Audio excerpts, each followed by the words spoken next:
અને આ મજા છે મિત્રો. અને એટલા માટે આ 18 વરણ જે ગામડાની અંદર હંપીને રહેતા હતા, એ 18 વરણ કેવા હતા? એ 18 વરણની એક ત્રીજી કવિતા તમારી સામે મારી પોતાની રજૂ કરું કે 18 વરણની મજા કેવી હતી. સૌ પ્રથમ શરૂઆત બ્રાહ્મણથી કરીએ કે બ્રાહ્મણ કર્મ કાંડી હોય અને ગોરાણી થોડીક ગાંડી હોય. આમ મનનો ભોળો હોય પણ દક્ષિણા ઉપર ડોળો હોય. એને ચારે વેદ કંઠે હોય પણ નજર એની પંઠે હોય. આ પહેલા બ્રાહ્મણ. અને બામણની તો મજા જ જુદી છે. ગોર બાપાના ગોટાળા વીસીડી મારી આ જ સ્ટુડિયો રાધામાંથી બહાર પડી છે, એ ક્યારેક સાંભળી લેજો.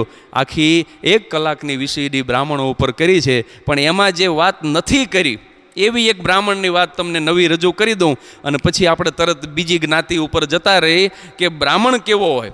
તમે જોજો, ગામની અંદર કોઈ ગુજરી જાય ને એટલે એની સજા કાઢે. આમ તો સૈયા શબ્દ છે, સૈયા, પણ અકર્મી દીકરાઓને અત્યારે મા બાપની પાછળ સૈયા કાઢવી પડે ને, એ સજા જેવી લાગે છે. એટલે આપણે હવે સજા બોલીશું કે બાપાની સજા કાઢી. અમારી જટાશંકર ગોર બાપા અને ગોરાણી નર્મદા ગોરાણી, એ 2 જણા બેઠા હતા. એમાં ગોરાણીએ કીધું ગોર બાપાને, એ કે ગાડલા આપણી પાસે ઘરમાં 4 જ છે અને ક્યારેક મહેમાન આવે છે ને તો અગવડ બહુ પડે છે. ત્યારે ગોર બાપાએ શું કીધું ખબર છે? એ કે ગાડલા કરાવવાનો ખર્ચો કરીમાં આ વર્ષે 1-2 જજમાન તો મરશે ને. જજમાન મરે ને એટલે એની સજામાં ગાડલા આવે, એટલે ગોર બાપાને ગાડલાનો ખર્ચો ન રહે. પણ આવા એક ગોર બાપા એક યજમાનના ઘરે સજા લેવા ગયા. યજમાનના બાપા ગુજરી ગયેલા અને એની અંદર તમામ વસ્તુ આપવાનો રિવાજ છે.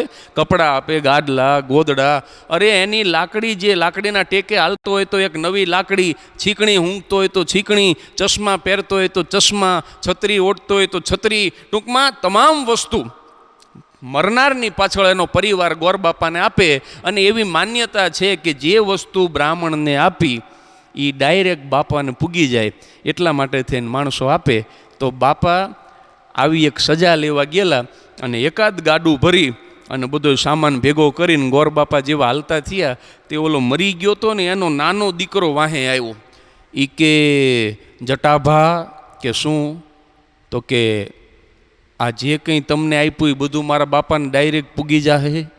અરે કે બ્રાહ્મણને આપો એટલે પહોંચી જ જાય, એમાં કોઈ શંકાને સ્થાન નથી. એમ કે હા. તો કે એક કામ કરો, 2 મિનિટ જરાક પાછળના ઓરડામાં આવો. એટલે ગોર બાપાને એમ થયું કે આ નાનકો કંઈક આપવા માગે છે, પણ બધાયની સામે દેવું નથી, ખાનગીમાં દેવા માગે છે.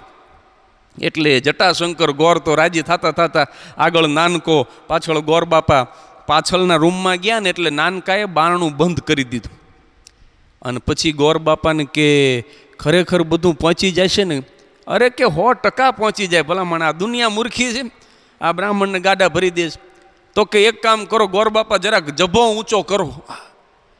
એટલે ગોર બાપાને એમ થયું કે આ કંઈક ચાંદીનો બંદોરો પહેરાવવા માગે છે. એટલે ગોર બાપાએ હરખમાં આમ જભો ઊંચો કર્યો. પણ ઓલી નબળી ખેતરની વાડ હોય ને જેમ ખૂંટીઓ માથું મારે એમ આમ જભો ઊંચો કર્યો ને આમ ફાઇન અંદરથી બહાર નીકળી. કારણ કે પારકું ખાઈને ગોર બાપાએ જે જમાવટ કરેલી, પણ જેવી આમ ફાંદ બહાર નીકળી, ઓલા નાનકાએ લોઢાનો હળિયો ઊનો કરીને તૈયાર રાખેલો ગરમ હળિયાના ફાંદ ઉપર 3 ડામ દીધા. પણ હોય માળી કરીને ગોર બાપા ગલોટિયું ખાઈ ગયા. આ શું કર્યું? ત્યારે ઓલા નાનકાએ કીધું કે એમાં એવું છે, મારા બાપા ગુજરી ગયા ને ગોરભા, ત્યારે છેલ્લા દિવસોમાં એમને કબજિયાત બહુ રહેતી. તો અમે વૈદ પાસે લઈ ગયા. તે વૈદે કીધું કે તમારે પેટ ઉપર 5 ટાઢા દેવા પડે. ટાઢા એટલે ગરમ હળિયાના ડામ દેવા પડે. તો કે 2 ડામ દીધા ને બાપા ગુજરી ગયા. એમાં તમે મને કીધું કે મને જે આપો ને ડાયરેક્ટ બાપાને પહોંચી જાય. એટલે મને એમ થયું કે 3 ડામ તમને દઈ દઉં ને તો ઉપર જઈને શું મારા બાપાને કબજિયાત ન રહે. એના બાપાની કબજિયાતનું જે થયું હોય સાચું, પણ ગોર બાપા જીવા ત્યાં સુધી આખી જિંદગી કબજિયાત રહી. એટલે મિત્રો પહેલાં અમે બ્રાહ્મણો, અને બ્રાહ્મણ પછી આવે ક્ષત્રિય. દરબાર વ્યસનનો વેરી હોય. આમ તો જો કે હું બોલું છું, કવિતા મેં લખી છે એટલે મારે સારું લખવું જોઈએ. બાકી દરબાર વેરી હોય કે વ્યસનનો પ્રેમી હોય એ તો હવે દુનિયા ઉપર છોડું છું. કારણ કે અમારે એક બાપુ છે ને, એ બોલો જીવતે જીવ ચક્ષુદાન કરીને આવતા રહ્યા. જીવતે જીવ આંખું કાઢીને દઈ દીધી દાનમાં. મેં કીધું આ બાપુએ કોઈ દી એઠા હાથે કૂતરું નથી તગડ્યું અને આ જીવતે જીવ આંખું કાઢી નાખી. તો હું તો એક દી બાપુના ઘરે ગયો તો બાપુએ તો આંખું આવું કાઢી નાખેલી, આમ આવું ગબી કરી નાખેલી બે, અને તોય પાછા ભરીને બેઠેલા. તે મેં કીધું જય માતાજી. મને કે જય માતાજી. મેં કીધું બાપુ આ આંખું કાઢીને આપી દીધી. મને કે આપી દીધી. હવે મેં કીધું એ તો બરાબર, પણ આ આપી શું કામ? મને કે તું કોઈને કહેતો નહીં. મેં કીધું વીસીડીમાં એકાદ બે વાર બોલીશ, બાકી મારે શું કામ કહેવું જોઈએ કોઈની ખાનગી વાત. તો મેં કીધું બાપુ સાચું કહેજો, હું કાઢી નાખી એનું કારણ શું? મને કે જગદીશ, મારી આંખું જે પહેરશે ને એ ધરેને પસ્તાવાનું છે. 3 પેગ પીધા પહેલાં ઉઘડતી નથી. તો ક્ષત્રિય વ્યસનનો વેરી હોય, દુશ્મન માટે ઝેરી હોય, રૈયતના સુખે સુખી હોય અને દરબાર ગામનો મુખી હોય.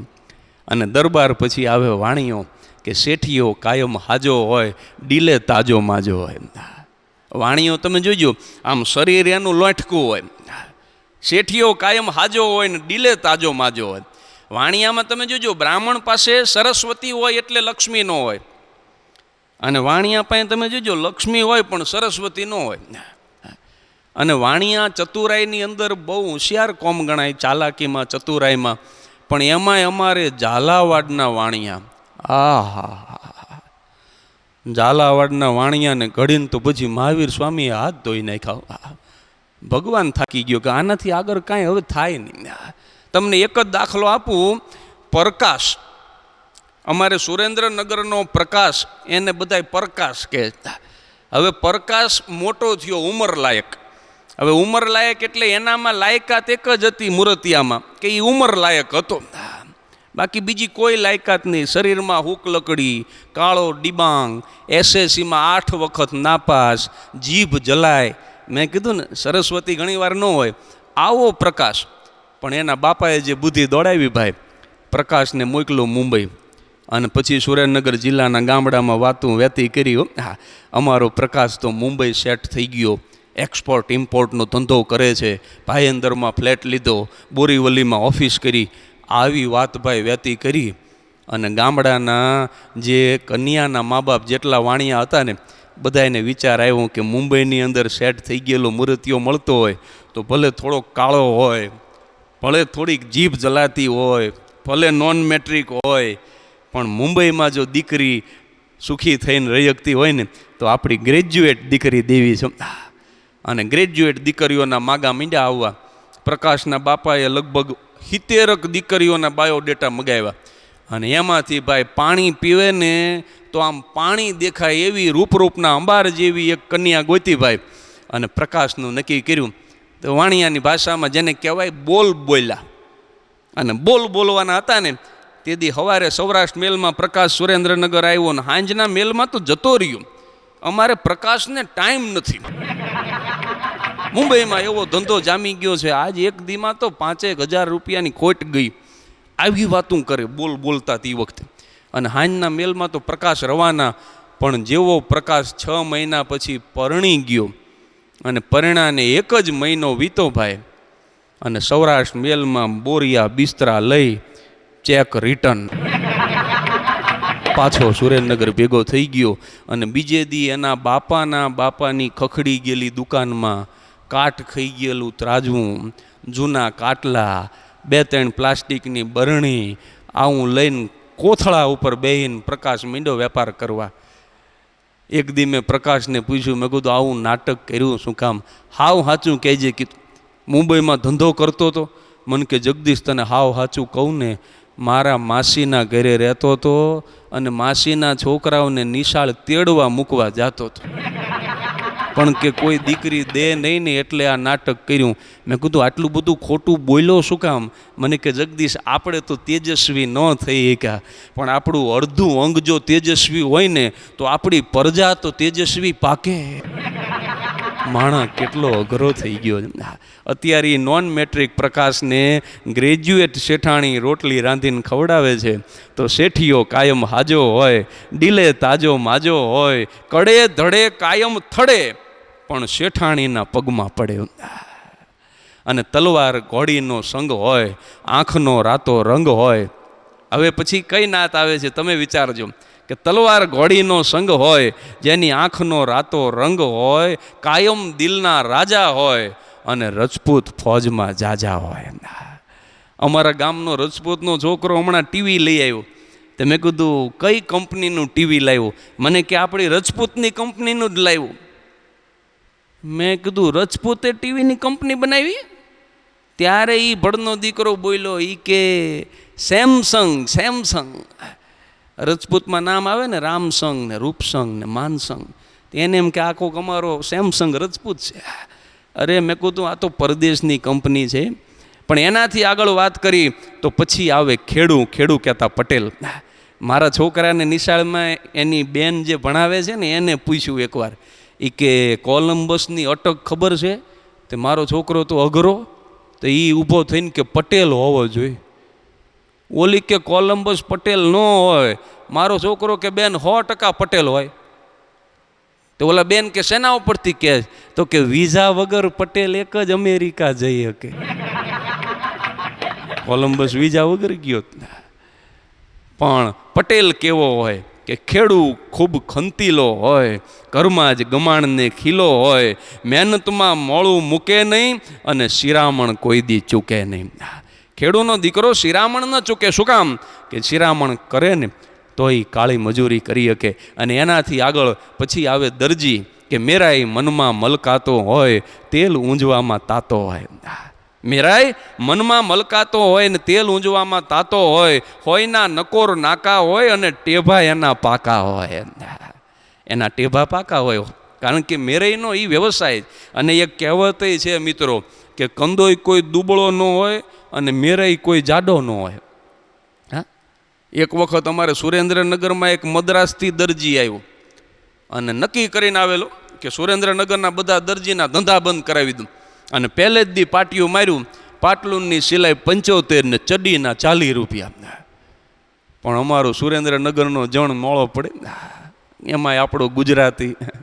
સવારના પોરમાં એક કાકા પીસ લઈને પહોંચી ગયા. ઓલા મદ્રાસીને કે પાટલુનના? તો કે 75. ચડીના? તો કે 40. તો કે ચડી જામે જામે ચડી. એક કામ કરો, ચડી સીવી નાખો. તો ઓલાએ આમ કેડનું માપ લીધું ને પછી કે લાંબી કેટલી રાખું? કે જવા દો અંગોઠા સુધી જવા દો તમ તાર. ઓલો મદ્રાસી કે આને પાટલુન કહેવાય. ઓલો કાકો કે હું આટલી જ લાંબી ચડી પહેરું છું. તું ચડી સમજીને સીવજે. ઓલા મદ્રાસીએ તાબડતોબ પેન્ટરને બોલાવ્યો ને બોર્ડ ફેરવી નાખ્યું. બોર્ડમાં લખ્યું લાલ અક્ષરે કે ઢીચણ સુધીની ચડીના 40 રૂપિયા. આ ઢીચણથી નીચે જાય છે તો ચડી પાટલુનમાં ગણાય છે. અને એનાથી આગળ હોની કેવો હોય કે હોની સુખીઓ માણા હોય, એના ઘરમાં નીતિના નાણાં હોય, સોને રૂપે રમતો હોય પણ એનો જીવ ભજનમાં ભમતો હોય. અને એનાથી આગળ લુહાર કેવો હોય? લુહાર કેવો હોય કે લુહાર ધમણ ધમતો હોય અને ખેડૂ એને ગમતો હોય. કારણ કે ખેડૂ એને આવક આપે છે. લુહાર ધમણ ધમતો હોય, ખેડૂ એને ગમતો હોય અને ઘણ એરણને છીણી હોય અને લુહારની નજર ઝીણી હોય. આ હોની અને લુહાર બે પડખો પડખ આવ્યા ને એટલે મને મારું ગુજરવદી પાછું યાદ આવ્યું. અમારા ગુજરવદીની હાંકડી શેરીમાં આ બાજુ અમારે તભાભાઈ લુહારની કોડ અને એની બરાબર સામે અમારે છગનભાઈ હોનીની દુકાન. અને બે હામાં બેઠા બેઠા ધંધો કરતા હોય. અને એમાં એક દિવસ કુદરતને કરવું ને ખેડૂ આમ ઘણના ઘા મારતો હતો અને એમાં લોઢાની કણી એક ઉડી અને હોનીની એરણ આગળ જઈને પડીને એ લોઢાની કણી રોવા માંડી. અને એટલે હોનીની એરણ ઉપર જે સોનાની કણી પડી હતી ને એણે લોઢાની કણીને કીધું કે બેન માર તો મને પડે છે, માર પડે તો રોવાય નહીં. અને લોઢાની કણીને હોનાની કણી કહે છે કે તું તો કઠણ છું, હું તો પોચી છું, મુલાયમ છું. તારી સમાજમાં એટલી બધી કિંમત નથી અને મારા ભાવ 10,000 સુધી પહોંચી ગયા. અને છતાંય મને માર પડે છે. કોઈ દિવસ માર પડે ને તો રોવાય નહીં. આમ જ્યાં હોનાની કણીએ લોઢાની કણીને શિખામણ આપી અને ત્યાં તો લોઢાની કણી બહુ સરસ જવાબ આપે છે કે બેન તો તુંય સાંભળી લે, તને હોની જે એરણ ઉપર રાખીને ટીપે છે એ એરણ હોનાની નથી, તને જે હાણસીથી પકડી છે એ હાણસી હોનાની નથી, તને જે હથોડીથી ટીપે છે એ હથોડી હોનાની નથી, પણ બેન આવ લુહારની કોડમાં, લુહારે જે એરણ ઉપર મને રાખી છે ને બેન એ એરણ એ લોઢાની છે, મને જે હાણસીથી પકડી છે ને એ હાણસી એ લોઢાની છે, અને ખેડૂ જે ઘણના ઘા મારે છે ને એ ઘણી લોઢાનો છે. હું એટલા માટે થઈને રોવું છું કે બેન મને મારા મારે છે ને એટલા માટે થઈને મને રોવું આવે છે. જગતમાં જે દિવસે પોતાના ઘા કરે ને ત્યારે માણસના આહુડા કોઈ દી સુકાય નહીં.